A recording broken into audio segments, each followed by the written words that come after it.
Hi guys, very good evening. This side Rajesh from RD Education Services, and this time I came along with foreign. I'm basically going to discuss about foreign trade policy. Indian system is governed by the Constitution of India, that is a system of governance. Under the Constitution, all the Indians have fundamental rights to carry on the occupation, business, etc. But public interest requires that reasonable restrictions be placed on such rights. The parliament, that is the body of constitution of elected representative and expresses the collective will, is empowered to place reasonable restrictions on the fundamental rights. The parliament enacts many laws.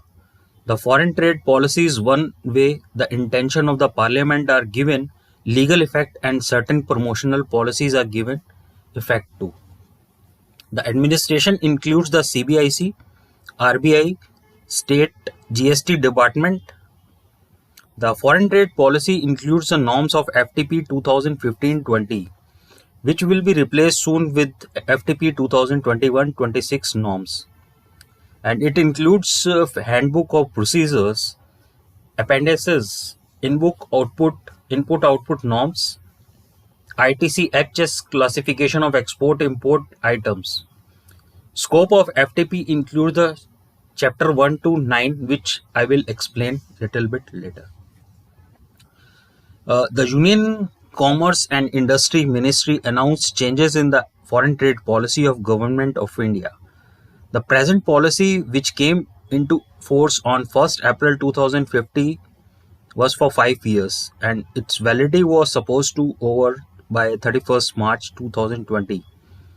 In view of the unprecedented last year situation, that is 2020-21 situation arising out of pandemic novel COVID-19, the government has decided to continue relief under various export promotion scheme by granting extension of the existing foreign trade policy by another 1 year, that is up to 31st March 2021. Several other relief measures have also been announced to support trade and industry. Silent points of changes made in FTP are as follows. To provide, basically it provides continuity in the policy regime. Current FTP will be valid till 30, was supposed to valid 31st March 2020. It has been extended till 31st March 2021. Similar extension is made in related procedures by extending validity of Handbook of Procedures. Benefits under the Export Promotion Scheme and other schemes available as on date will continue to be available for another 12 months. Decision on the continuation of CIS will be taken and notified subsequently.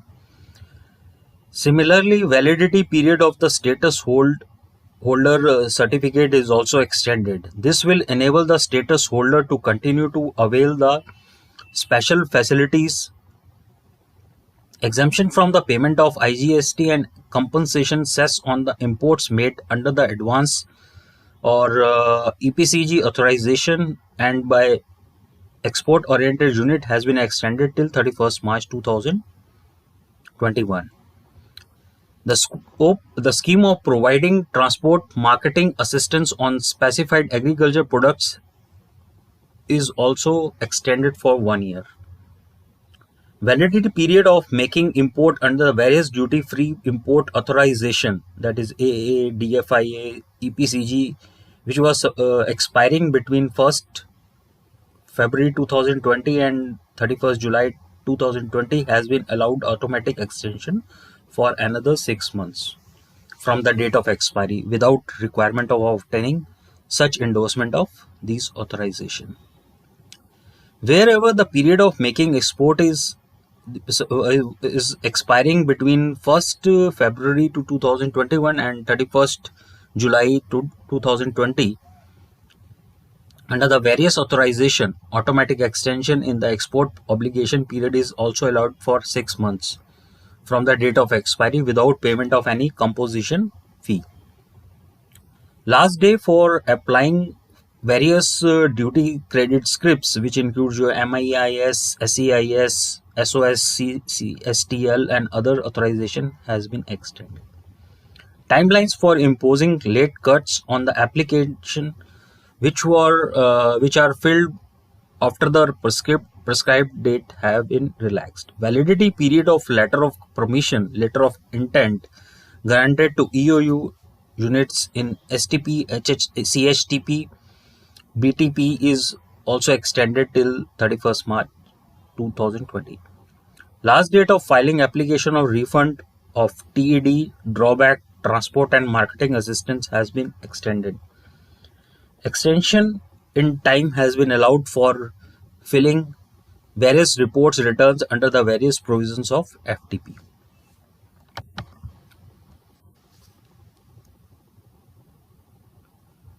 The foreign trade policy was introduced by the government of India to grow the Indian export of the goods and services, generating employment and increasing the value addition in the country. The government, through the implementation of the FTP policy, seeks to develop the manufacturing and service sector. Foreign trade policy is a set of guidelines issued by the central government of India in matter related to company foreign trade policy, which includes basically import and export in India. In the era of globalization, foreign trade has become the lifeline of any economy. Its primary purpose is not merely to earn foreign exchange, but also to stimulate greater economic activity. International trade enlarges the potential markets for the goods of a particular economy. Now we'll discuss about governing legislation. In India, Ministry of Commerce and Industry governs the affairs relating to promotion and regulation of the foreign trade. The main legislation concerning foreign trade is the Foreign Trade Development Regulation Act 1992, FTDR Act. FTDR Act provides the development and regulation of foreign trade by facilitating imports into and augmenting export from India and for matter connecting through therewith or incidental thereto. Foreign trade policy. In exercise of the powers conferred by the FTDR Act, the Union Ministry of the Commerce and Industry, Government of India announces the integrated foreign trade policy every 5 years. The foreign trade policy was earlier called as EXIM policy or export import policy. Now, under foreign trade policy governs it basically covers area such as which goes more beyond export and import. FTP aim is to develop export potential, improve the export performance, encourage the foreign trade and create the favorable balance and payment position. The policies are driven by the factors export led growth, improving efficiency, competitiveness of the Indian industry, at the same time ease of doing business in India.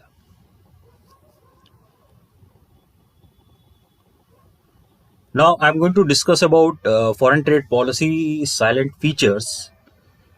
Start with export and import goods are categorized as free, restricted, prohibited. Some goods are free for import and export can be imported or exported only through state trading enterprises. There are restrictions on the export and import of various strategic, health, defense and environment domain. But if these domains are not fall under the prohibit zone, the government can give permission for specific reasons.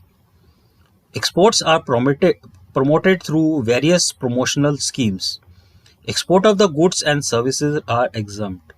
The taxes on the export are either exempted or adjusted or refunded on both outputs and inputs through scheme of duty exemption, duty drawbacks and duty rebates. Under the EPCG scheme, the capital goods can be imported at nil duty for the purpose of exports. Under the EOU, or SEZ scheme, and unit can avoid taxes under the special schemes. Now, going to discuss about EU and SEZ scheme we have just discussed. Now, I'm going to discuss about deemed export, where the export get the input from the local supplier. This local supplier, this part will be considered as deemed export. Now, I'm going to discuss about duty credit schemes. These schemes are designed to promote export of the specified goods. Now, let's discuss foreign trade policy 2015-20.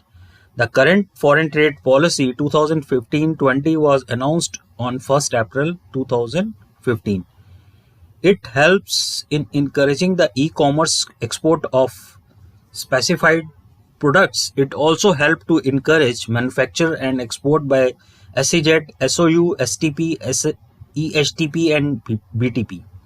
Schemes like Duty Exemption Scheme, EPCG Scheme, Deemed Export, benefit exporters, importers and even domestic businesses, assisting all the export business to reduce the cost at every stage in the value chain. In addition, exporters can avail other defined benefits under the promotional schemes. Now let's discuss about foreign trade policy administration. The FTP is formulated and supervised by the Office of the Director General of Foreign Trade, an attached office of the Ministry of Commerce and Industry, Government of India. DGFT has its offices in various parts of the country, which work on the basis of policy formed by the headquarter, which is based out at Delhi. DGFT issues authorization of respect to import and export. Authorization stand for permission in terms of FTDR Act to import or export. It also grants import-export code number to import, importer and exporter. Import and export without IEC number is not permitted unless specifically exempted. Decision of DGFT is final and binding in respect of interpretation of any provision of foreign trade policy, classification of any item in ITC, content, scope on issue of an authorization issued under the FTP. FTP is also formulated and administered in close coordinated with other agencies. These agencies include Central Board of Indirect Taxes and Customs, Reserve Bank of India and state GST departments. Now I'm going to discuss about what is CBIC and Good Service Tax and Reserve Bank of India, at the same time state GST departments, how they works. Central Board of Indirect Tax and Customs comes under the Ministry of Finance, and its two department include Custom and GST facilitates in implementation the provision of FTP. Customs Department responsibility includes the clearance of export and import goods after their valuation and physical examination. Custom authorization follow the policy formed by the DGFT while clearing the imported and export goods. Now let's discuss about goods and service tax. It's applicable on almost every goods and services except petroleum products, tobacco products and alcoholic products. Central GST authorized needs to be involved for all matters of export where the goods have to be cleared without payment of GST. What is RBI is doing? RBI is a nodal bank, work under the Ministry of Finance in country, which formulate the policy related to management of the money, including the payments and receipts of the foreign exchange. It also monitors the receipt and payments for export and imports. Now let's discuss about state GST department. What services it's providing. It's a basically controlling authorities. It avoids dual control. taxable persons are under the jurisdiction of the state GST authorization. Now let's discuss about what foreign trade policy content do have. The content consists FTP 2050-20. The same have 9 chapters giving basic policy. This policy has been notified central government on 1st April 2015. Then Handbook of Procedures. Handbook containing 9 chapters governing the procedural aspects of policy, which we will discuss in coming presentations.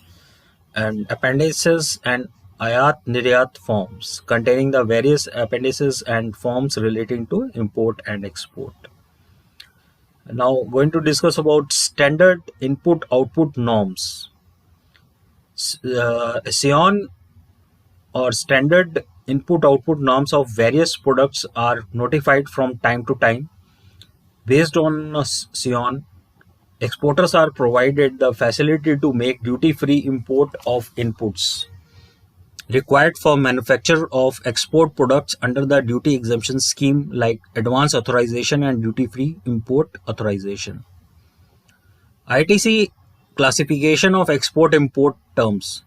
The export-import policy regarding import or export of any specific item is given in the Indian Trade Classification Code based on the harmonized system of the coding, which is ITC-HS. ITC-HS coding was adopted in India for import-export operations. ITC-HS codes are divided into two schedules, which include your ITC-HS Import Schedule 1 and Schedule 2. ITC-HS Import Schedule 1 describe the rules and guidelines related to import policy. ITC-HS Import Schedule 2 describe the rules and regulations related to export policy. Schedule 2 contains very few products where export is prohibited or restricted. Excluding these items, exports of all other goods is free. Any change with respect to addition of new codes in ITC-HS codes are carried out DGFT. Other input which affect FTP versus tax laws includes the foreign trade policy is closely knit with the customs and GST law of India. However, the policy provisions per se do not override tax laws. The exemption extended by foreign trade policy is given effect to by issue of notification under the respective tax laws. For example, Custom Tariff Act. Thus, actual benefit of the exemption depends on the language of exemption notification issued by the CBIC. In most of the cases, exemption notification refers to policy provisions for detailed condition. Ministry of Finance / tax authorities cannot question this decision of authorities under the Ministry of Commerce.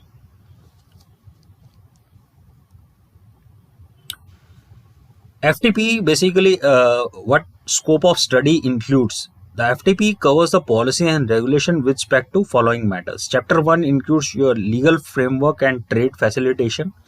Chapter 2, policy of regulating import and export of the goods and services. Chapter 3, export promotional permissions or measures, export from India's scheme. Chapter 4 includes duty remission and duty exemption scheme for promotion of the exports, EAA and DFIA and duty drawback. Chapter 5, it includes your export promotion capital goods scheme. Chapter 6 includes your export oriented units, export hardware technology park, software technology park and biotechnology park schemes. Chapter 7 includes deemed exports. Chapter 8 includes your quality, complaint and trade disputes, and Chapter 9 includes definitions. Provisions relating to special economic zones are contained in separate acts and it's not a part of foreign trade policy. All these chapters I am going to discuss one by one in coming presentations. Now discuss about foreign trade policy and market diversification. The foreign trade policy provides certain specific focus initiatives for market diversification, technological upgradation, support to status holder, agriculture, handlooms, handicraft, gems and jewelry, leather, marine, electronic and IT, hardware, manufacturing industries, green products. Board of Trade has been constituted to advise government on policy measures for increasing exports, review export of performance, review policy and procedures for import and exports, and examines issues relevant for promotion of the India's foreign trade. Export and Industry Ministry will be the chairman of the Board of Trade. Trade facilitation through EDI initiatives. DGFT has put in place a robust EDI system for the purpose of export facilitation and goods governance. DGFT has set up a secured EDI message exchange system for various documentation related activity, including import and export authorization, established with other administrative departments, namely customs, bank, and EPC. This has reduced the physical interference of exporters and importers with the government department and is a significant measure in the direction of reduction of transaction cost.